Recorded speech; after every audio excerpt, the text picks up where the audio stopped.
Do you have an update on Andy Jankovic? Yeah, he's going to miss the rest of the season. With maybe. Do you like Beck enough there right Yeah, now? he's played there some for us in the past, and when Jano went down, he got a quick refresher course on the sideline and went in there and did fine. I think he's very capable. Does the offense change at all with Beck in there as opposed to Andy, or is it the exact same? No, it won't change. Is it his elbow or his forearm? Elbow. When you look back at the second half, Coach, when they went up tempo, what did you see on film that gave you issues? Was it just Cousins finding matchups, or was it you guys not executing what you had in place? Well, I thought early on in there we played too soft outside and gave them some easy completions. Not that they were big plays, but they got some easy completions.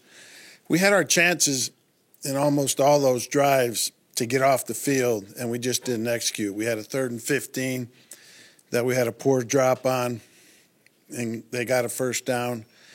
We had a 3rd and 10. We get called for holding the receiver at the 5-yard mark, which was the correct call. That's just poor there. And we had some others too. We had our chances.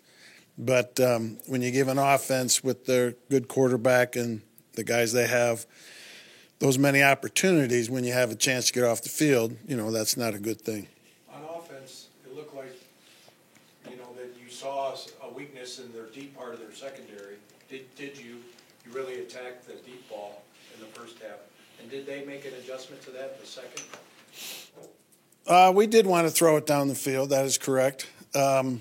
I don't think they made a big adjustment other than they were doing it in the first half. They were giving Cortland some attention. In the second half, we had the 3rd and 1 on the one drive that we didn't convert, so we lost the possession there. We didn't stop them on defense, and then the last drive, which ate up everything. So I think in the second half was more of a case of not as many opportunities, but we probably still could have done it some more. Shelby had a couple nice games recently. Had 3 sacks this year. What kind of corner has he turned within the contest in the last month or so? He's just playing good. I think he's feeling more comfortable playing within the defense. He had some good opportunities yesterday, the way the plays played out. Had the nice cost fumble on the one sack where he came from the blind side, and he's just been playing better, and if you keep playing good, the opportunities come. Tim Patrick was obviously a big part of the game plan yesterday. What do you think his ceiling is going forward the rest of the season? Well, I don't want to put a ceiling on it, go as far and as fast and as high as he can go. He's a good player, good receiver, big body, competitor, hopefully for more of the same of yesterday and even to a higher level. Brandon obviously missed that kick there in the fourth. Any concern with him at all? Well, you're always concerned when a guy misses a kick, especially one, I believe it was 42, and the operation was good. There was no flaws there. He just missed it, and he's got to make that kick. When you see some of the mistakes, like the penalties and stuff on defense, how much of it do you chalk up to you have a number of young players, many inexperienced, many new to the system? Yeah, we didn't have a lot of penalties on defense yesterday. The one on Duke, which has been a problem. I think he's had one 5 weeks in a row. He's just got to learn to play the game better. He's got to learn better. We got to teach it better, and we got to stop that streak. And we had the offsides. I'm not sure what the other penalties were on defense. Just generally, cover, assignment issues. Yeah, we've vacated the middle one time when we weren't supposed to on the one touchdown. That's something that shouldn't happen. We as well as they played in the second half, we helped them some too. Nobody in this league at this level could like to hear about being close, but what do you take from these as you keep addressing the team that convincing them that you really are close and that there's something right around the corner here? Well, I don't think I have to convince them we were close. I mean, you all were there. It was close. And it's been close a lot of times. Just, again, emphasize and reinforce the positive. correct the mistakes, critique, and continue to teach and coach. And these guys have to continue to learn and execute. And I think they will. These guys are like coming to work. They're giving us great effort on the practice field. You can see the effort that we're giving on Sundays. So I think that will happen. Any more plans on Locke? Have you established any more plan on Drew Locke for this week? No, we'll continue what we did last week, get him reps both on the scout team and get him some reps with the offense and see how he's progressing. Is it possible he could be the backup coming into next week or this week against Buffalo? Unlikely, but possible. With Jano's roster spot, could he maybe at least be activated to be dressed on game day? I guess it doesn't make sense to dress him, but activated?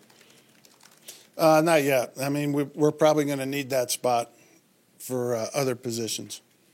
How do you think Brandon Allen did in that environment?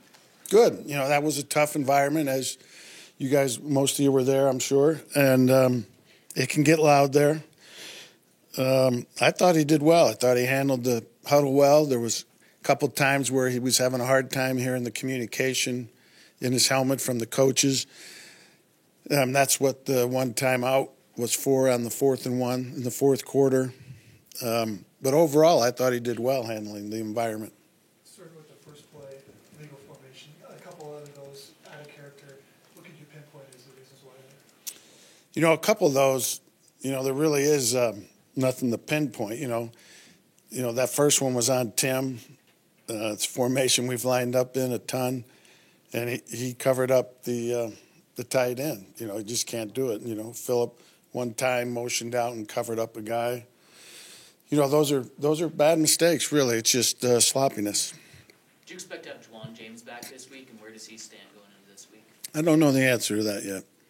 After the lock and four piece, do you feel a need to get your coaches together to make sure everybody's on the same page? No.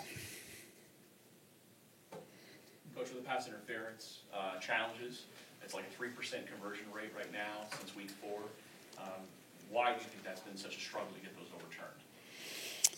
Well, I mean, I think, you know, from the time that during the league meetings when the rule was adopted to where we are now, and, you know, it's changed. I had a head coach tell me recently, another head coach in the league, that he had a touchdown scored against him, and he thought there was offensive pass interference to get that touchdown.